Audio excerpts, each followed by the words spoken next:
আজকে যে শুক্রবারের সন্ধেবেলা, উইকেন্ড তো শুরু হয়ে গেছে।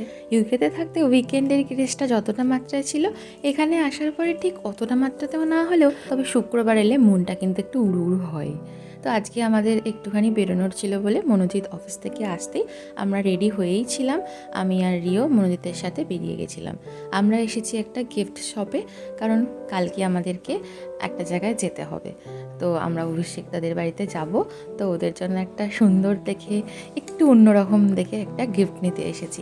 এই দুর্গা প্রতিমাটা খুব পছন্দ হয়েছিল, তার সাথে দু একটা গণেশের মূর্তিও পছন্দ হয়েছিল, কিন্তু তার মধ্যে থেকে একটা বুদ্ধ মূর্তি এতটাই চোখ টানছিল যে ওটা আমি কিছুতেই বাদ দিতে পারিনি। তো সেই জন্যই ওটাই নিয়েছি। তো তোমাদেরকে পরে ভ্লগে দেখাবো যে কীরকম দেখতে। যেহেতু আগে থেকে প্ল্যান ছিল রাতে বেরোবো, সেজন্য ডিমের তরকারিটা দুপুরেই বানিয়ে নিয়েছিলাম। তবে কাবাবটা ম্যারিনেট করেছিলাম, আগের দিন ব্লগে শেয়ার করেছিলাম, সেটা আজকে এসে বানাতে বানাতে বেশ রাত হয়ে গেছে। এখন ঘড়ির কাঁটায় বাজছে 11:30। রিও ঘুমিয়ে পড়েছে খেয়ে দিয়ে, আর আমরা এখন বসেছি ডিনার করতে। ছিল রুমালি রুটি, যেটা দোকান থেকেই নিয়ে এসেছিলাম, কাবাব, ডিম আলু সয়াবিনের তরকারি, গ্রিন চাটনি, পেঁয়াজ কুচি আর এক টুকরো লেবু।